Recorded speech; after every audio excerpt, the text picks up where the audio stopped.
Pessoal, graça e paz. Através desse vídeo, eu quero tratar um assunto pertinente ao judaísmo nas igrejas e os apóstolos de hoje. Eu quero trazer uma reflexão do que acontece hoje nas igrejas e a tamanha dificuldade e complexidade de se desapegar da lei do judaísmo, da antiga aliança, ou porque eles pregam tanto o Antigo Testamento e as pregações dos apóstolos de hoje. E esse lado incisivo de pregar o Antigo Testamento e o judaísmo, estabelecer dentro das igrejas o judaísmo. Não a igreja de Cristo, mas Israel, não a graça de Deus, mas a lei, não a Cristo, os apóstolos do período das Escrituras, mas sim os profetas. E porque eles são tão incisivos nesse aspecto.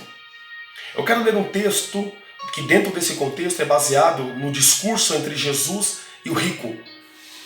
E no capítulo de número 19, do versículo 25, olha o que diz. Ao ouvirem isso, os discípulos ficaram perplexos e perguntaram, neste caso, quem poderá ser salvo? Observa a exegese do texto que diz, ao ouvirem isso, os discípulos ficaram perplexos e perguntaram, neste caso, quem poderá ser salvo? Ora, dentro desse contexto, carrega claras as escrituras da teologia, eu não posso tirar um texto de contexto. Então, dentro do contexto, era o discurso oral entre Jesus e o rico. E ele chega para Jesus, indaga Jesus, dizendo o que fazer para lhe dar a vida eterna. E Jesus disse, observa a lei, cumpre a lei, observa os mandamentos. E ele disse, tudo isso eu tenho feito desde a minha mocidade. Eu sempre fiz isso. Era rico. E Jesus disse, ainda te falta um. Vende tudo que tu tem e dá aos pobres. E os discípulos olharam aquela situação, ficaram perplexos, assustados e disse, então quem poderá se salvar? Você nunca se perguntou por que os discípulos ficaram perplexos? Ora, o discurso quem fez foi Jesus, foi o mestre, e mesmo assim eles ficaram perplexos. Eu não estou falando de alguém que ressuscitou. O contexto não se refere a alguém que foi curado. Se refere a Jesus dizendo a alguém a praticar o amor, vender os seus bens e dividir aos pobres. Mas mesmo assim eles ficaram perplexos. Você nunca se perguntou? Nunca teve um momento para amparar esse texto e trazer uma exegese desse texto? E se perguntar o porquê eles ficaram perplexos? E através desse vídeo eu quero te dizer o porquê. Baseado nos costumes judaicos, baseado nas questões hebraicas. Porque existem muitas coisas das escrituras que nós temos que entender que diz respeito à época e à condição do povo judeu. Existem muitas coisas que não se aplicam hoje, porque muitas coisas foram no que diz respeito à época. É isso que você tem que entender dentro dos padrões da teologia da bíblica sistemática. E eu quero através desse vídeo aqui dizer para você que o que eu vou falar aqui, o que eu falo através deste canal, desse vídeo, não é baseado nos costumes do que seu apóstolo, do seu pastor fala. Eu estou falando das escrituras.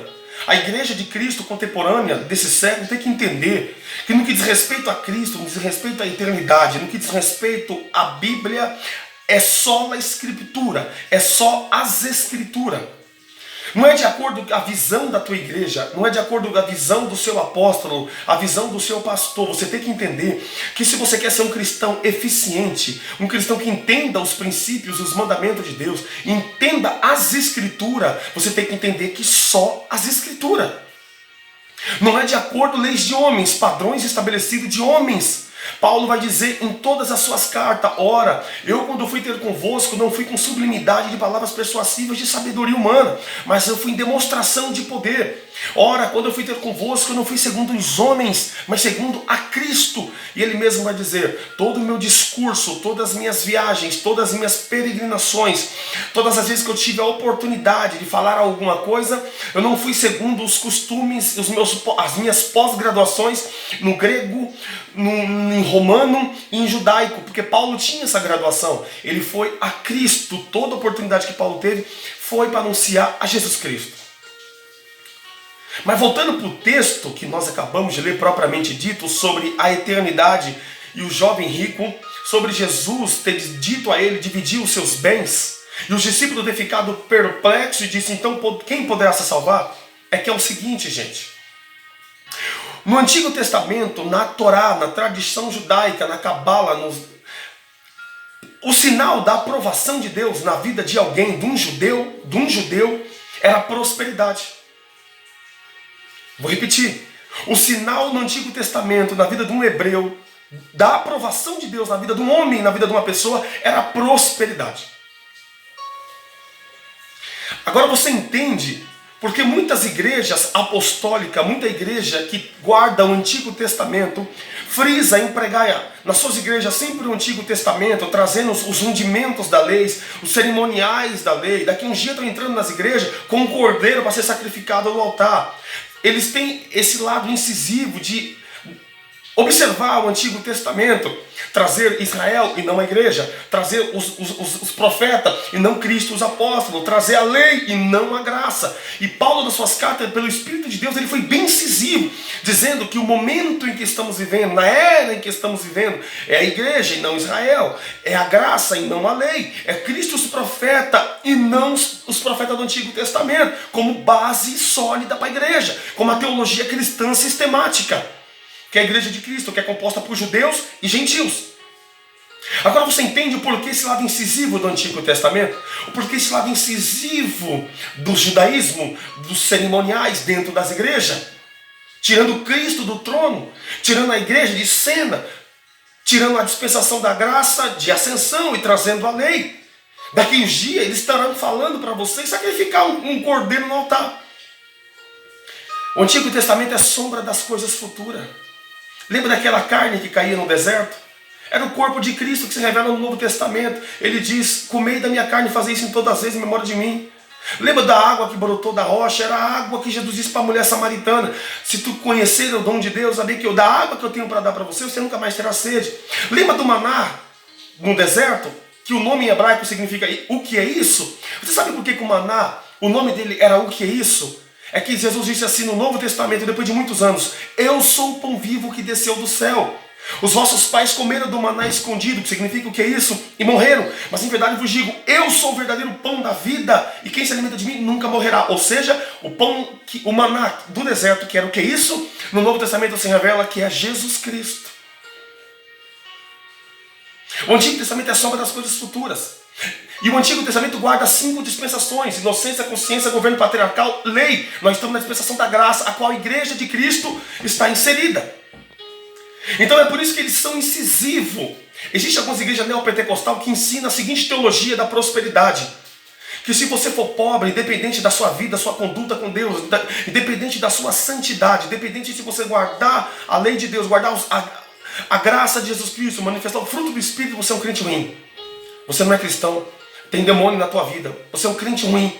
Por que eles são incisivos? Por que eles falam isso? Porque eles acreditam também da seguinte forma, que o sinal na vida de aprovação de Deus na vida de um cristão é a prosperidade, e não é. Jesus mesmo é enfático em dizer que não é. Ele diz, buscar em primeiro o reino de Deus e a sua justiça, tem mais coisas serão acrescentadas. Jesus diz, acrescentar as coisas no céu, guardar tesouro no céu, e não aqui onde os ladrões cavam e roubam. E o que dizer de Cristo referente à igreja de Esmirna, que vivia numa pobreza, mas guardava a sã doutrina? Jesus disse, tu és rica. A grande questão que nós vivemos hoje é o que você está dando crédito: a Jesus, ou os profetas de hoje, ou os apóstolos de hoje, ou os falsos pregadores de hoje. Então quer dizer que os pastores de hoje falam que você é pobre, você é ruim, tem demônio na sua vida. Jesus disse, não, você pode até viver uma situação difícil financeiramente, mas se você guarda os meus mandamentos, você passa pela tribulação, guardando a sã doutrina, guardando os meus ensinamentos, você é rico. Então quer dizer, o que vale é o que pregam hoje, o que vale é o que os apóstolos dizem hoje, o que vale é o que os pastores dizem hoje, o que vale é o que eles dizem, não o que Jesus disse. E os discípulos diz, ora, então quem poderá se salvar? Porque eles sabiam dos costumes, sabiam que o sinal da aprovação na vida de alguém era a prosperidade. E Jesus vem e não confirma isso. Ele vai na contramão disso. O que vale é o que os coaches dizem, ou o que Jesus disse. O que vale é o que os falsos apóstolos dizem, ou o que Jesus disse. O que vale é o que eu digo, ou o que Jesus disse. O que vale é o que os profetas dizem, ou o que Jesus disse. Todo pastor, todo apóstolo, toda pessoa que quer falar do reino de Deus, que quer falar de Jesus Cristo, que quer falar da eternidade, que quer falar do evangelho de Jesus Cristo, deve ser amparado pelas Escrituras. Não, segundo um anjo, que ele teve uma revelação, um anjo falou com ele teve uma revelação, não. A igreja de Cristo é amparada pelas Escrituras. O alimento da igreja é as Escrituras. Não uma visão que um pastor, que um apóstolo teve com um anjo. Uma experiência que um apóstolo, um pastor teve com um anjo. Que um irmão teve com um anjo. Teve com revelação, não. A igreja, o alimento da igreja é a sã doutrina e as Escrituras. É o manual e a regra de fé. Será que você compreende isso? Olha o tanto de falso profeta, olha o tanto de heresia, olha o tanto de paganismo, olha o tanto de judaísmo estabelecido dentro das igrejas, tirando Cristo do seu trono, tirando a igreja de ascensão, tirando a graça de dispensação, estabelecendo os rudimentos da lei. Leia a carta de Gálatas, leia o Novo Testamento, observa os mandamentos de Jesus, o que Jesus disse, o que os apóstolos disseram segundo Jesus, porque o ensinamento dos apóstolos foram baseado no que Jesus disse. As pessoas usam o Antigo Testamento para estabelecer regras psicossociais, exemplos de vida, usando as Escrituras, porque afinal de contas nós estamos na igreja, nós somos cristãos, então eles usam o Antigo Testamento, que é sombra das coisas futuras, que é Cristo que se revela, para estabelecer psicologias e sociologias baratas e filosofias dentro da igreja. Iluminismo, marxismo, antropocentrismo. O que vale isso sem Cristo? Nada. Ora, então, quem poderá se salvar? Olha a mentalidade dos discípulos andando com Jesus. Ainda baseado nos costumes judeus. Ainda baseado nas cabalas. Agora você entende porque Jesus diz para a mulher, se conheceras o dom de Deus. Não, mas nossos pais disseram que era o monte de Jerusalém. Os judeus disseram de mulher, se conheceras o dom de Deus. Observa o que Jesus disse. Observa que os apóstolos dizem, que os pastores dizem, que os pregadores dizem, o que eu disse é baseado e amparado nas Escrituras. Senão, joga fora. Descarta, bloqueia, exclui, desvia, cancela. E você será um crente bíblico. Só a Escritura. Só Deus da glória. Somente a fé. A fé é baseada nas Escrituras. Satanás disse assim para Jesus, pula-te daí, tenha fé. Essa não é fé bíblica. A fé é amparada pelas Escrituras.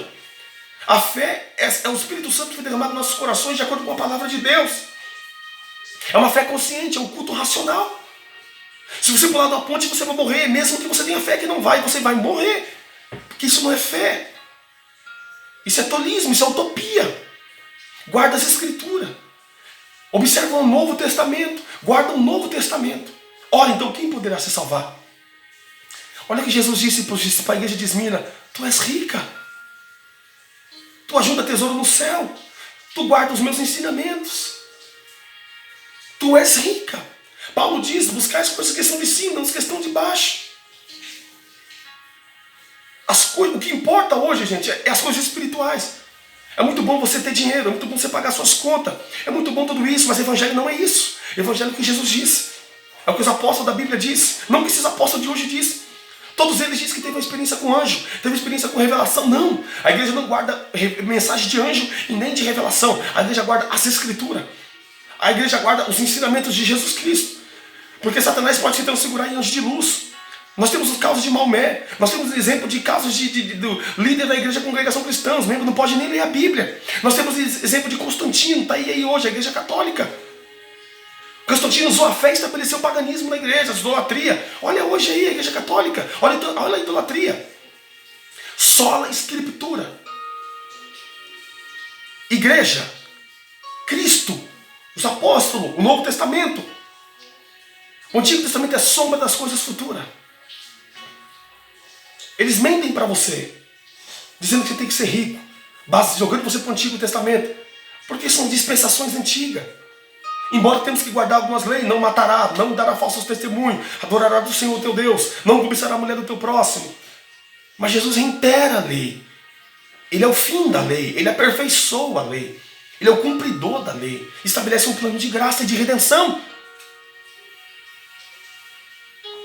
O que vale hoje é a eternidade, é o céu, é Deus. O céu só é o céu porque Cristo está lá. Ora, quem poderá se salvar então? quem recebeu o Espírito de Deus, guardar o Evangelho de Jesus Cristo e estabelecer fruto do Espírito Santo. E juntar tesouro no céu. E ser santo, ser santificado na palavra. Viver uma vida santa. Viver uma vida santificada. Que você venha guardar esta palavra. Refletir nesta palavra. Nós não somos judeus. Jesus mesmo disse para a igreja, uma das 7 igrejas do Apocalipse: eis que tem estabelecido alguns dentre vós, se declarando judeu, e não são, e tu sabes que são mentirosos, mas antes são das sinagogas de Satanás. O Antigo Testamento é sombra das coisas futuras, é Cristo. O maná é Cristo, o pão é Cristo, a carne é Cristo, a água é Cristo, a coluna é Cristo. Tudo representa Cristo. Todos os drumentários do tabernáculo e do santuário de Salomão é Cristo ali. E ele se revela. Hoje não são mais sombras. Hoje essa luz se manifesta. Temos como sombra, mas hoje o véu se rasga. Amém? Guarda o Evangelho de Jesus Cristo. E o Evangelho do grego, Evangelho, que significa as boas novas. E o que é as boas novas? É Cristo que se anuncia ao mundo há 2000 anos atrás. Você pode gostar do seu pastor, você pode gostar do seu apóstolo, você pode gostar dos pregadores, você pode gostar de mim, mas o que vale é o que Jesus falou. O que vale é o que, se falamos, se pregamos, é amparado pelas Escrituras. Não tem essa necessidade de guardar mensagem de anjo ou de revelação de uma pessoa que teve uma experiência com um anjo. Satanás trabalha através disso, com sinais de prodígios. Uma vez disseram para mim, um homem falou mal do Valdomiro e morreu de câncer. Um cristão. E ele ali querendo saber a resposta, eu disse assim: mas teve um homem que chutou a imagem de Maria e o pé dele apodreceu. Deus está aprovando então a idolatria? Desculpa ser tão claro com você. É o que Jesus disse. Então quem poderá se salvar? Quem guardar os mandamentos de Jesus, a fé em Jesus. Os mandamentos de Deus é a fé em Jesus. Você congrega na igreja de 80 membros? Você ganha um salário mínimo, R$2.000 por mês? Você é um cristão?